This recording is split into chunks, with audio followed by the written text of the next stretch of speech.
We all have our vices. And for those of you who don't know me, mine is shopping. I love to shop.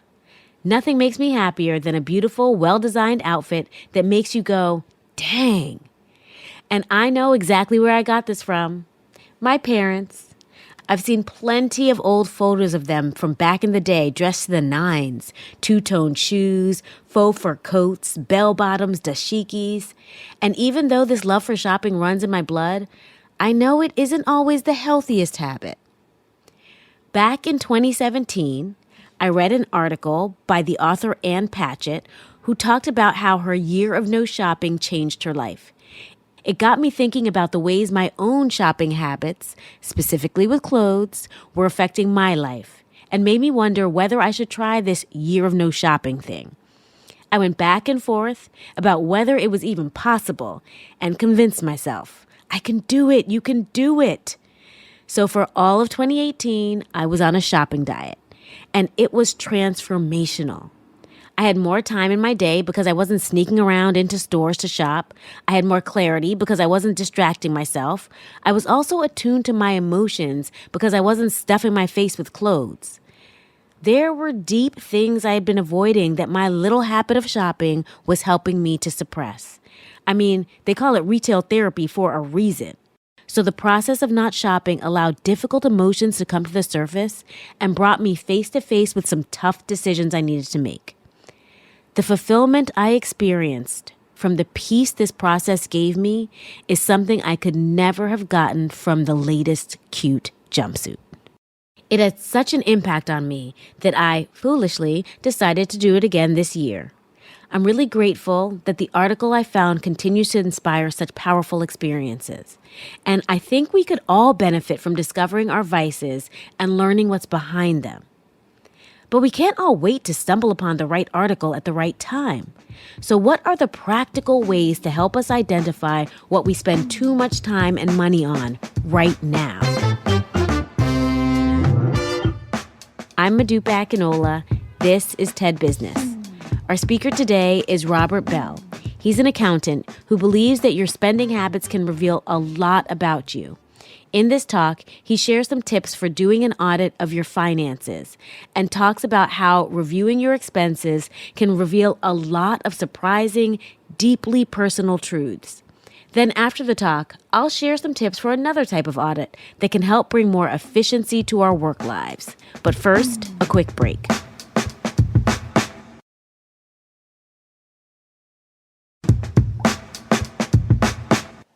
I'm an accountant with a numbers problem. I mean, I'm good with numbers and using them to report what's happening, but I'm also concerned with the full story behind those numbers, the part that gets lost in translation, the part that numbers can't quite tell, the story that goes deeper than mere strategies for saving and earning money. And without that story, I don't think I'm doing my job well. That's why I've dedicated my career to figuring out how my work as an accountant can tell stories about people, stories that will ultimately help them improve their lives. Let me explain. It all started when someone told me, "You're obsessed with chocolate." And I was like, "What? No, I'm not." But then I wondered, could I be in denial about my own obsession? Was I actually spending a lot of money on chocolate but blind to it? Well, here was a chance for me to test this theory using my accountant lens. Off I went, tracking my spending on chocolate. And there it was, my love for chocolate. I was spending about $50 a month on chocolate, especially in months when I was overstressed and months when I was overjoyed. Analyzing my expenses helped me to understand that I had an emotional pattern where, when I'm struggling or celebrating, I binge on chocolate. I had struggled with my weight for a very long time, and I was convinced that my diet was not the problem. I was convinced that it was my lack of effort in exercise, and certainly not chocolate. Tracking my spending on chocolate, though, helped me realize that I was afraid of facing myself in the mirror, literally and figuratively, and that I lacked the courage to deal with the real problem, my diet. So I continued to exercise, but devoted less time to it, and instead shifted my focus and energy towards developing a more healthful diet. That year, I lost 50 pounds. Our relationship with money represents our relationship with life. The accounting of my own chocolate behavior told me the story of my own denial.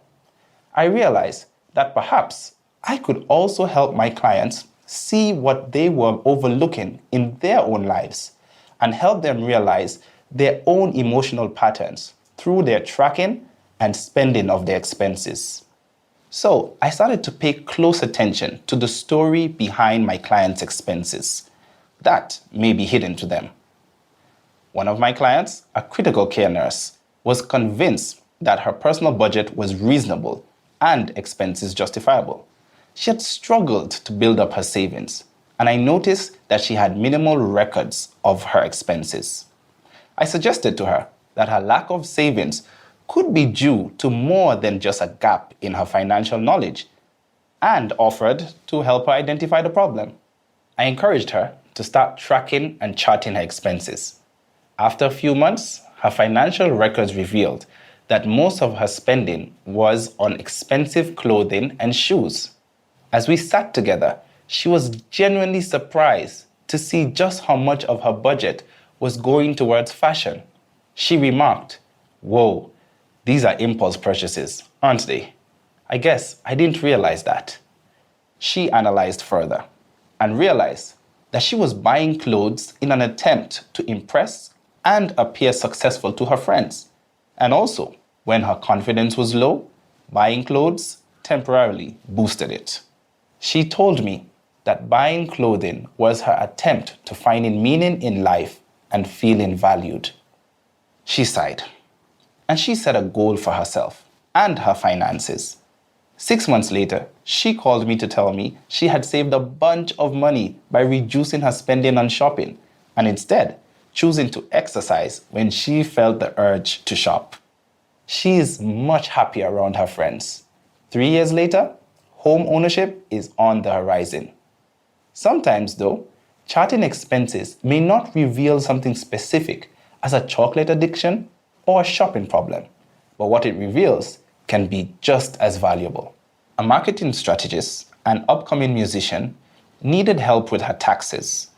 When I met with her, I immediately took note of the fear in her face as she looked through her records and expenses. I checked in with her, and she expressed to me that some things in her life didn't quite seem to work out, including her relationships. She was afraid of facing how much money she was about to lose after taxes. As we continued talking about her finances, she started to notice a connection between her fear of losing money and her fear of losing relationships. She went on to tell me that she was afraid of committing to anyone because she didn't want to get hurt. She expressed that she had not been close to anyone in over 7 years because she feared failure. And maybe she might have an avoidance strategy around both her money and her relationships. It's been 6 years since I first helped her chart her finances, and she's still consistently keeping up with her spreadsheet. As she confronted her personal accounting and grew her savings in advance of each tax season, she developed less fear of loss and grew more open to relationships. She tells me that she even has the courage to walk away from a relationship when it's not serving her.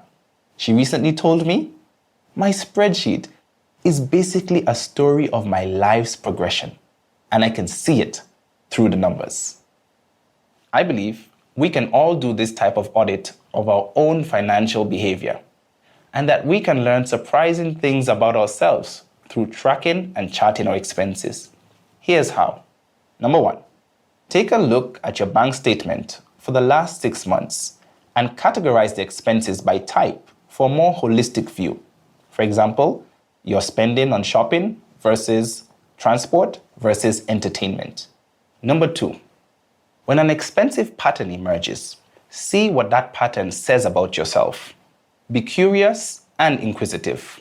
At first, it may not be that obvious, But by asking yourself what led you to make that choice in a given moment can provide some clues.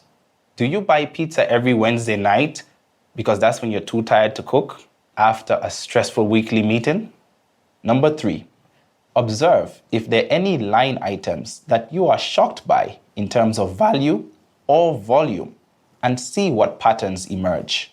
For example, did you buy that new smartphone just before a major function or event so that your friends would notice? Or do you tell yourself you only take taxis late at night, but then realize that you're taking way more taxis every month than you thought? Are you working late more than you thought? There's so much that we can learn about ourselves if we take the time to look. And sometimes our money knows us better than we know ourselves. Tracking our finances can reveal what we are in denial of, our hidden biases, our fears, and what might be holding us back. Though it can be difficult and uncomfortable to take a good hard look at our financial behavior, it can reveal some deep emotional truths.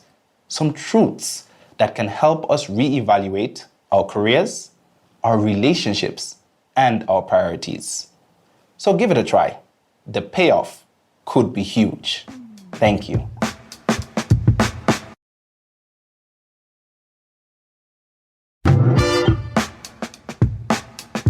I loved when Robert said there's so much we can learn about ourselves if we take the time to look. It got me thinking about an area of our work lives that's also ripe for an audit: how we spend our time. Do you ever feel like you aren't getting as much done during the day as you like? Or maybe at the end of each workday, you don't have enough time for yourself? You'd like to go to the gym, cook a nice meal, read a book, but somehow the day is gone. This is when an audit can come in, where you track exactly what you're doing each day. You can track your time by the hour. I know this might sound stifling, but stick with me for a minute. Try setting your alarm for every hour, and when it goes off, take a few minutes to write down in detail what you did for the past hour. If you do this every day of the week, at the end of the week, you'll have a much fuller picture of how you actually spend your time. This way, the changes you need to make in your day will be right in front of you. Let's say your audit reveals that you're easily distracted by social media during the day. Who, me? Yes, you. I'm talking about you. You might try a time management technique like the Pomodoro method. This method encourages you to break your workday into 25-minute chunks with 5-minute breaks in between. The idea is that you have 25 minutes to make as much progress on a task as possible, which helps create a sense of urgency around what you're doing. And then you take a 5-minute break, which kind of feels like a reward. And you can spend that time scrolling through Twitter. So taking the time to figure out how you spend your time is just one additional way to make space for the things we care about most in life. That's it for today. This episode was produced by Transmitter Media with help from Jordan Bailey and fact-checked by Matthias Salas. Special thanks to Anna Phelan, Michelle Quint, Corey Hagem, and Colin Helms. I'm Modupe Akinola. Talk to you again next week.